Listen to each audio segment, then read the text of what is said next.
In this video, you're going to learn how to use a quadratic formula to solve quadratic equations. We're first going to identify a quadratic function to be f of x equals ax squared plus bx plus c. A quadratic equation is when our standard form is equal to 0. So what we're going to notice over the next few days is that our x-intercepts are going to be the same as our zeros, the same as our linear functions, and the same as our solutions. Each one is going to have a relationship with our quadratic function, but in the end, it is just finding the zeros, which are the x-intercepts of our equation. So let's go ahead and get started. Our first example, using the quadratic formula. The quadratic formula is is x equals negative b plus or minus the square root of b squared minus 4 times a times c, and all of this is divided by 2 times a. Our equation must be in standard form, and it must be equal to 0 in order for us to use the quadratic formula. So let's look at our first example. You have 2x squared plus 5x minus 3. A is going to equal 2, the value in front of x squared. B is going to be 5, and c is going to be negative 3, the constant. Always take the sign with it. Now we're going to plug in our values into the equation. X equals negative b, so we're plugging in 5, plus or minus the square root of b squared, so 5 squared, minus 4, times a, which is times a, which is 2, and times c, which is negative 3. All divided by 2 times a, which is 2. So once you plug in your information into the formula, we're going to simplify each piece. So x equals negative 5, negative times 5 is negative 5, plus or minus square root, 5 squared is 25, negative 4 times 2 is negative 8, negative 8 times negative 3 is positive 24. And all of this is divided by 2 times a, which is 2 times 2, which is 4. And from here, we simplify under the radical 25 plus 24. So x equals negative 5 plus or minus the square root. 25 plus 24 is 49 divided by 4. Now we simplify what's under the square root. So we're going to take the square root of 49. So x equals negative 5 plus or minus the square root of 49 is 7 divided by 4. From here, we're going to separate our answer into two parts. So one part is going to be x equals negative 5 plus 7 divided by 4. And my other part is going to be x equals negative 5 minus 7 divided by 4. That's where that plus or minus comes from. We separate it into two pieces to find the solution to our quadratic equation. So we're going to simplify the first part. Negative 5 plus 7 is 2, positive 2, divided by 4. Positive 2 divided by 4 is 1/2. So one of our solutions is going to be 1/2. Negative 5 minus 7 is negative 12. Negative 12 divided by 4 is negative 3. So our other solution is negative 3. So when we see our answers, you can see your answer written in brackets, x, and then brackets 1/2, comma, negative 3. And these are going to be the x-intercepts, the solutions to our quadratic equation.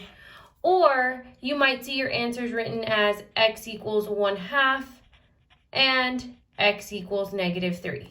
That's another notation you may see. You may be asked questions like, what is the positive solution of this quadratic equation? Our positive solution would be 1/2 or 0.5. And then if you were asked for both, you would obviously see both in them. So let's try one more example. One more example is going to be 5x squared minus 4x equals 12.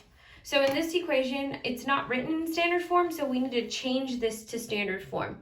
So we need to have everything on the same side of the equal sign, and we need to have our equation equal to 0. So the easiest thing to do would be to move 12 over to the left side. Since everything's on the left, let's go ahead and move 12. The only way you can move 12 is by subtracting it from each side.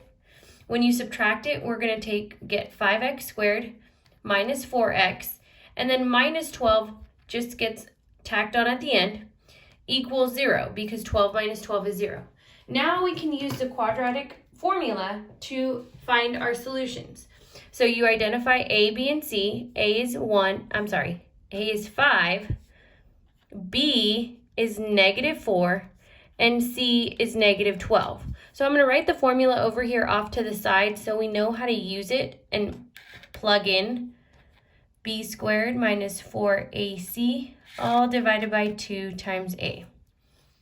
So when we use a quadratic formula to plug in our terms, you want to be careful and use parentheses around B when plugging in that value. And we know that this is multiplication, so we can use parentheses here as well. So we started off with x equals negative, and when you plug in B is a -4, plus or minus the square root of B squared, so that's -4 squared, minus 4 times A, which is 5, times C, which is -12. And all of this is divided by 2 times A. So you notice everything that I've plugged in is in pink, and everything in purple is part of the equation. So make sure you understand what's part of the equation and how to plug that in. From here, we're going to simplify. So x equals negative times negative is a +4, plus or minus the square root. -4 squared is -4 times -4, which is +16. -4 times +5 is -20.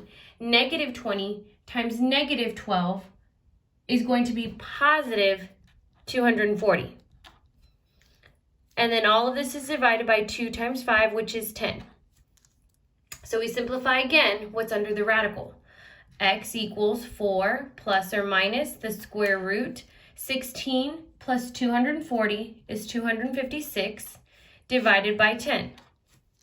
And we simplify one more time the square root of 256. So x equals 4 plus or minus the square root of 256 is 16, and all of this is divided by 10.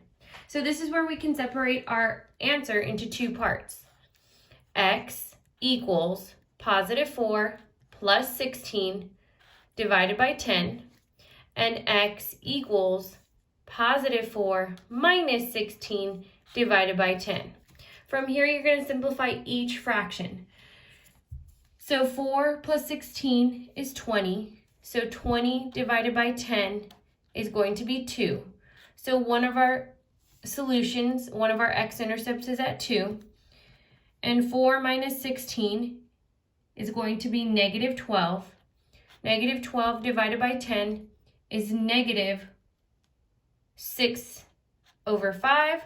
Or you might see your answer as a decimal, -1.2. So our two solutions